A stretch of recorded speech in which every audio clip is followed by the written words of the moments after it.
Well, hello there. Let's talk about a rather large hole in the ground. It's called the Grand Canyon. And grand it certainly is. You find this enormous chasm in America, specifically in the state of Arizona. It's quite famous, you know. People travel from all over the world just to look at it. They stand on the edge, and they gasp. It's that kind of place. A place that makes your jaw drop. This isn't just any old hole, mind you. It's mind-bogglingly vast, truly immense. It stretches for miles and miles, 277 miles long, they say, up to 18 miles wide, and more than a mile deep. Try to picture that. It's not easy. Your brain sort of fizzes a bit. It makes you feel terribly small. So how did this colossal thing get here? It wasn't aliens, though that would be a good story. And it wasn't some giant with a very large digger. No, the Grand Canyon was carved, slowly, painstakingly, over millions and millions of years. Think about that. Millions of years. We humans have only been around for a blink in comparison. It's quite humbling, really. The Earth has all the time in the world, we just borrow a little bit of it. The main artist here was a river. The Colorado River. It might look fairly modest down there at the bottom. A ribbon of water in a giant landscape. But don't let its current size fool you. For eons it's been working away. Grinding down rock. Carrying sediment. Bit by bit. Now, when people talk about visiting the Grand Canyon, they usually mean the South Rim. This is the more accessible side, the side with more facilities, more viewpoints. It's open all year round, which is handy. So, naturally, it's where most of the crowds go. And there can be a lot of people, especially in summer, all jostling for the best photo. It's a popular place, no doubt about it. The South Rim has many famous viewpoints. You've probably heard of Mather Point. It's often the first glimpse people get, and it's a stunner. Then, there's Yavapai Point with its geology museum, Grand View Point, Desert View Watchtower. Then there's the North Rim. It's the canyon's other side. It's quieter, more contemplative cousin. Fewer people make it here, it's a bit more of a journey to reach, and it's higher in elevation, over 8,000 feet, so it's cooler, greener, with a different kind of forest, ponderosa pines, Douglas firs, aspen trees that turn golden in the fall. It feels more remote, more wild. The North Rim isn't open all year. Heavy snow closes the roads in winter, usually from mid-October to mid-May. This limited season adds to its special appeal. Section 5. Planning your big adventure. Tips for a grand trip. Alright, so you're convinced, you want to see this big hole, good for you. But a little planning goes a long way, especially for a place this popular, and this extreme. First, think about when to go. Spring and fall are often recommended. The weather is usually pleasant, not too hot for hiking, not too cold on the rim. Wildflowers might be blooming in spring. Autumn colors can be lovely. Summer is peak season. Lots of families, lots of sunshine, but it gets hot, seriously hot, especially if you plan to hike down into the canyon. Temperatures at the bottom can be scorching.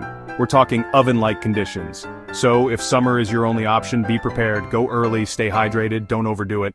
Winter can be beautiful too, with snow dusting the canyon rims. Section 6. Creatures and cacti life in the canyon wilds. You might think a giant rocky canyon is a barren place, but you'd be wrong. The Grand Canyon is teeming with life. All sorts of critters and plants call it home. They're a tough bunch, adapted to the harsh conditions. The desert sun, the scarce water, the rocky terrain. It's quite remarkable, really, how life finds a way, even in the most challenging environments. It's a lesson in resilience. You'll definitely see squirrels. Those cheeky little rock squirrels. They're bold, and they know tourists often have snacks. Please don't feed them. It's bad for them, and they can bite. You might also spot mule deer, grazing peacefully near the rim. On the North Rim you could see elk, or the elusive kaibab squirrel with its white tail. If you're very lucky, you might glimpse bighorn sheep, navigating the steep cliffs with amazing agility. They are true masters of the canyon. Section 7. Whispers from the Edge Tales from Canyon Visitors. Everyone who visits the Grand Canyon has a story. Whether it's a tale of adventure, a moment of reflection, or simply the awe of witnessing such a majestic landscape, each visitor leaves with something unique, or at least an impression. The vastness of the canyon, the layers of history etched into its walls, it all leaves a mark on the soul, a feeling that stays with them. It's a place that makes you ponder your place in the world and the sheer scale of nature's wonders. I remember the first time I saw it, the overwhelming sense of awe, the silence that seemed to stretch for miles, broken only by the wind and the distant call of a bird. That's how many stories begin. With that first breathtaking view, the realization that you're standing on the edge of something truly magnificent. It's a shared experience. That moment of sheer awe when you walk up to the rim and the world just falls away before you. It's a moment that binds strangers together, if only for a brief time. It's a powerful moment, one that people don't easily forget. Cameras come out trying to capture the grandeur, but no photo can truly do it justice. It sticks with you, like a good song. A melody that plays in your mind long after you've left, reminding you of the beauty and the peace you found there. I had a friend who hiked down to the river. He was excited, full of energy and anticipation. He was a fit fellow, or so he thought. He had trained for months, preparing for the challenge. He said going down was easy, fun even. The descent was filled with laughter and excitement, the thrill of adventure. But coming back up, that was a different story. The climb was grueling, each step a test of endurance. He described it as punishing. The sun beating down, the air growing thinner, every muscle screaming for relief. Said his legs turned to jelly. Each step felt like lifting weights, his body begging for rest. He drank all his water and wished he had more. The importance of hydration became painfully clear. He looked quite pale when he told me about it weeks later. The experience had left a mark on him, a story he would tell for years. He said it was worth it, but he also said he'd never do it again. The canyon had tested him, pushed him to his limits, but it had also given him a memory he would cherish forever. Section 8. A Sight for Sore Eyes. Painting the Canyon with Words. Trying to describe the Grand Canyon with words, it's a bit like trying to empty the ocean with a teaspoon. The sheer magnitude of its beauty, the vastness of its expanse, and the depth of its history are almost beyond the grasp of language. It feels inadequate, almost impossible. Yet the challenge is irresistible, like trying to capture a fleeting dream with a net. But I'll give it a go. Because the Grand Canyon deserves every attempt to be immortalized in words. The first thing that hits you is the color. It's as if the earth itself decided to paint a masterpiece.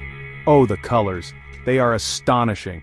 They seem to dance and shift with every passing moment. Deep reds, burnt oranges, soft yellows, pale pinks, even purples and blues in the shadows. Each hue tells a story of geological epics and natural artistry. Layers upon layers of color painted by time itself, millennia of history etched into the rock, each layer a chapter in the Earth's grand narrative. And these colors are not static. They are alive, constantly evolving. They change constantly with the light, with the time of day, with the weather. Each moment offers a new perspective, a fresh palette. Sunrise is a truly magical affair. It's like watching the world being born anew. The first rays of light creep over the rim, setting the canyon walls ablaze. It's a moment of pure, unadulterated beauty. It's a slow, breathtaking reveal, a gentle awakening that leaves you in awe. Sunset is equally spectacular, a fiery farewell from the sun, painting the sky and the canyon in glorious hues. It's a dramatic, almost theatrical end to the day. Even in the harsh light of midday, the canyon has a stark, powerful beauty. The sun's intensity brings out the ruggedness of the landscape. Its textures and shadows are always shifting. The interplay of light and shadow creates a dynamic, ever-changing canvas. Then, there's the sheer, overwhelming size of it all. The Grand Canyon stretches as far as the eye can see, a vast chasm that humbles you with its immensity. Again, I know I keep mentioning it, but it's hard not to. The Grand Canyon is a place that defies description, a natural wonder that must be seen to be truly appreciated. Section 9. Your turn to be amazed, why you must go. So, there you have it. A few words about a very big place. You've read about its size, its history, its beauty, its inhabitants. You've heard some tips and some stories. But honestly, none of this truly captures it. Reading about the Grand Canyon is one thing, seeing pictures is another, but neither compares to the real thing, to actually being there, standing on its edge. It's an experience that transcends words. You need to feel it. You need to stand on that precipice with the wind in your hair and look out across that immense, breathtaking panorama.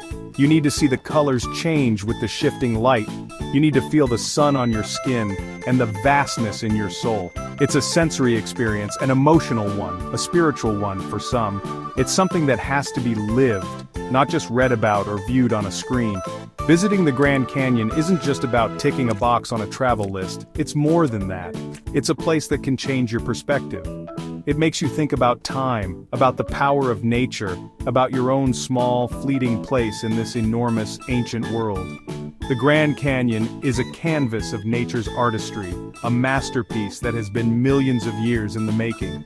It's a place where you can find inspiration, whether you're an artist, a writer, or simply someone seeking a moment of peace. Imagine camping under a sky full of stars, the canyon walls rising around you, the silence only broken by the whisper of the wind. It's a place to breathe deeply, to reconnect with nature, and to find a sense of calm and clarity. It's a place to share with friends and loved ones, to create memories that will last a lifetime. The Grand Canyon is a place of discovery where every view, every moment offers something new. So why must you go? Because the Grand Canyon is not just a destination, it's an experience, a journey into the heart of nature's grandeur. It's a place that stays with you long after you've left, a reminder of the beauty and power of the natural world. So pack your bags, set out on this adventure, and let the Grand Canyon amaze you. It's your turn to be awed.